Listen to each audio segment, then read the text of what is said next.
नमस्कार दोस्तों, स्वागत है आप सभी का आपके अपने चैनल स्टडी फॉर विन में। रात के 9:30 का है 7 और आइए करते हैं टीटी की बात। जी हाँ दोस्तों, अगर आप कर रहे हैं यूपी टेट और सी टेट की तैयारी तो स्टडी फॉर विन है सभी चैनल्स पे भारी।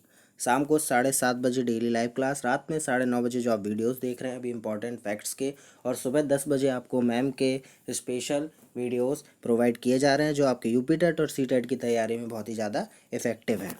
तो वीडियोस को आप रेगुलरली और कम्प्लीटली वॉच करिए।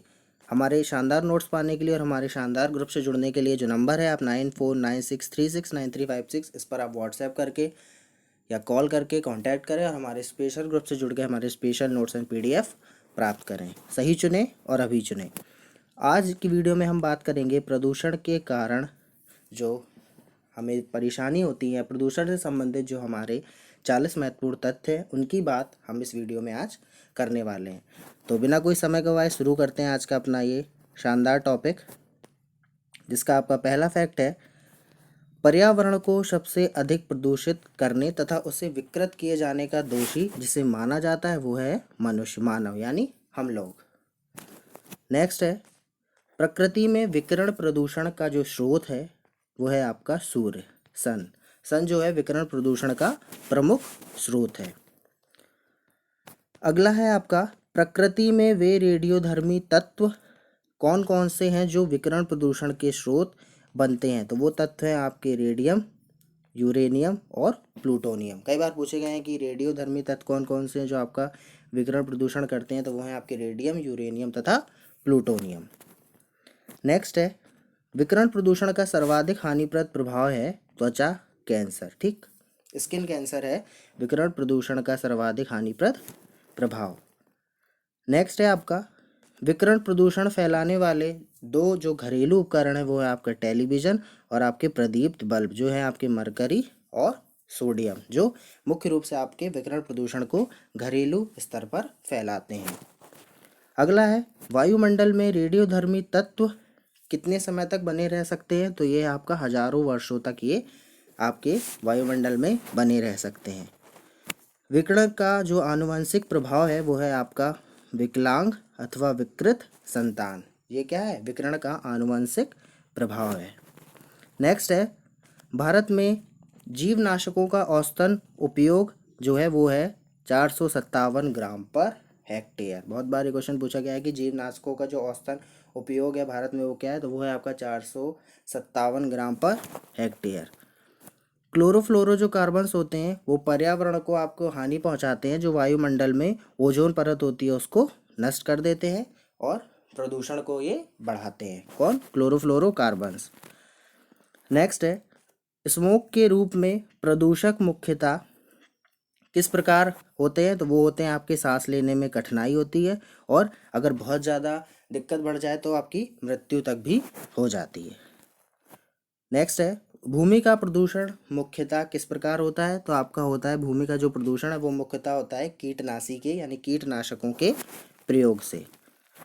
नेक्स्ट है, मनुष्यों के लिए धूम्रपान करना इसलिए हानिकारक है क्योंकि जो धुएं में कैंसर उत्पन्न करने वाला जो हाइड्रोकार्बन प्रदूषक है वो है आपका बेंज पायरिन। ठीक, जो बेंज पायरिन आपका, जो आप सिगरेट पीते हैं या धूम्रपान करते हैं तो उसके धुएं में ये एक बेंज पायरिन नाम का एक हाइड्रोकार्बन प्रदूषक होता है जो क्या करता है, कैंसर रोग को उत्पन्न करता है।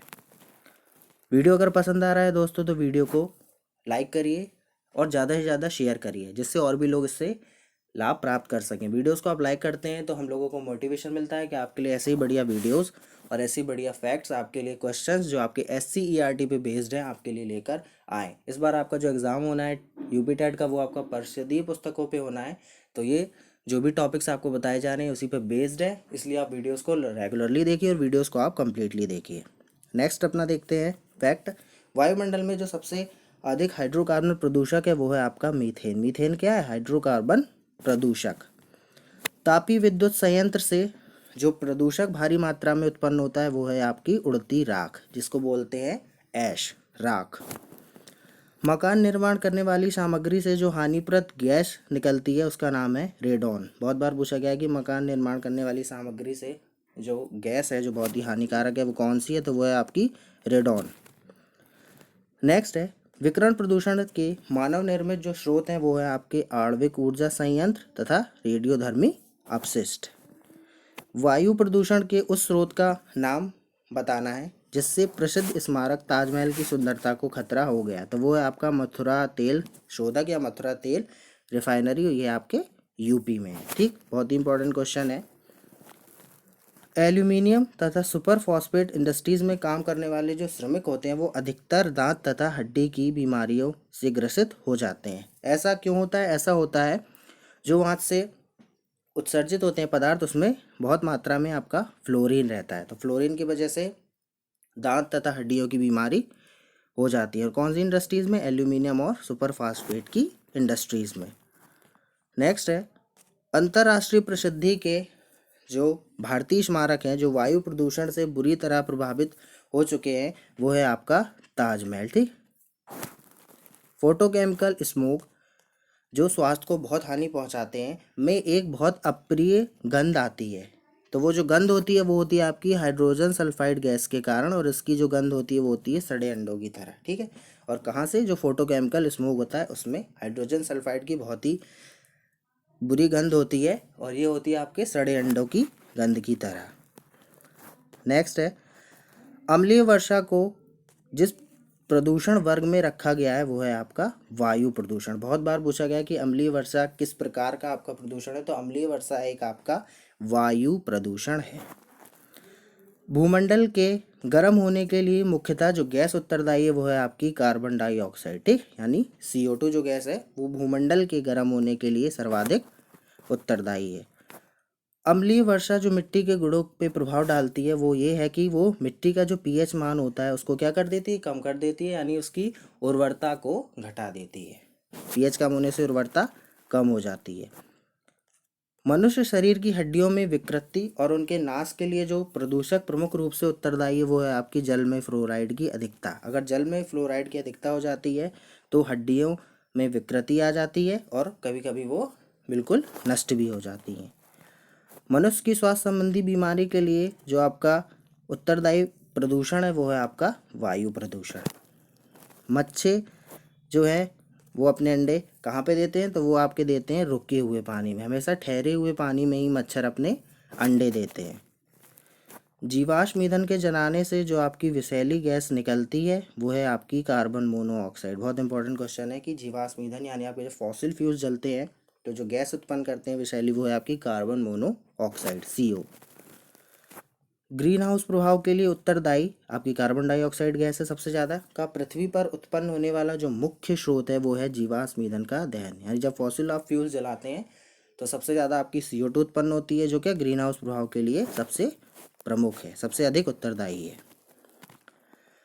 कभी एक समाचार पत्र से विषैला प्रभाव उत्पन्न होता है तो वो किस रूप में उत्पन्न होता है? इसकी जो स्याही में शीशा होता है उसके कारण आपका प्रदूषण उत्पन्न होता है। ठीक, समाचार पत्र की स्याही में शीशा होता है जो क्या आता है? प्रदूषण का कारण बनता है।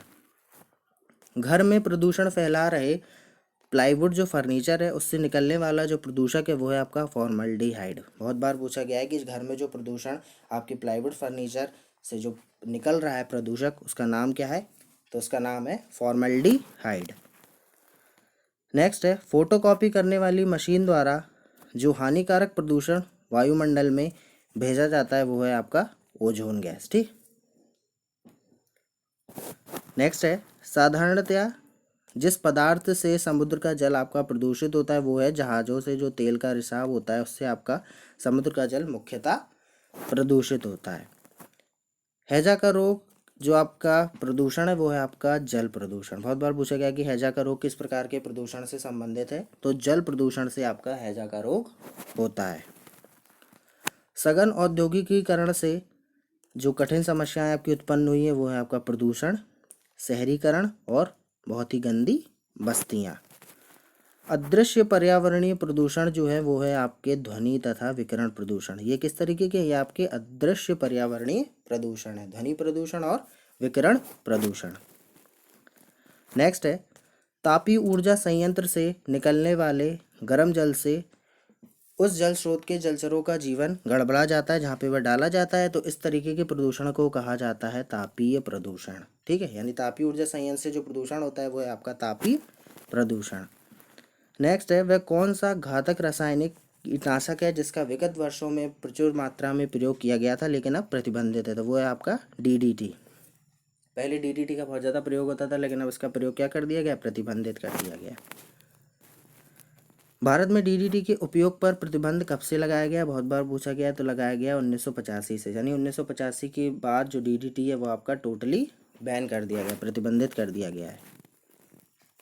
और लास्ट आज का पॉइंट है आपका, पर्यावरण में डीडीटी का जो प्रभाव है वो आपका 20 से 25 वर्ष तक रह सकता है, यानी बहुत ही ज़्यादा हानिकारक है। इसी वजह से इसको सन 1985 से टोटली बैन कर दिया गया है, बिल्कुल प्रतिबंधित कर दिया गया है, क्योंकि इसका जो प्रभाव है वो 20 से 25 वर्षों तक बहुत ही हानिकारक प्रभाव रहता है। ओके, तो ये था दोस्तों आज आपका प्रदूषण से आपके संबंधित 40 महत्वपूर्ण तथ्य। आशा करता हूँ आपको ये वीडियो पसंद आया होगा। अगर वीडियो पसंद आया तो वीडियो को लाइक करिए, ज़्यादा से ज़्यादा शेयर करिए, और जिन्होंने अब तक चैनल को सब्सक्राइब नहीं किया वो चैनल को सब्सक्राइब करके बेल आइकन को प्रेस कर दें, यानी जो घंटी का निशान होता है उसे दबा दें, जिससे आपको वीडियोज़ की नोटिफिकेशन मिलने लगेंगे। 9496369356 नंबर पर कांटेक्ट करना मत भूलिए। कांटेक्ट करिए, हमारे स्पेशल ग्रुप से जुड़िए, यूपी टेट और सी टेट के स्पेशल नोट्स एंड पीडीएफ प्राप्त करिए और अपनी तैयारी को बिल्कुल पुख्ता और मजबूत करिए। सही चुनिए और अभी चुनिए। तो आज की वीडियो में दोस्तों इतना ही। कल रात में 9:30 बजे फिर से हमारा और आपका साथ होगा, एक नए सब्जेक्ट के साथ, कुछ और इम्पॉर्टेंट फैक्ट्स के साथ जो आपके SCERT पे बेस्ड होंगे। तब तक के लिए सभी को ऑल द बेस्ट। अपना ख्याल रखिए, जमकर पढ़ाई करिए, स्वस्थ रहिए। शुभ रात्रि, नमस्कार।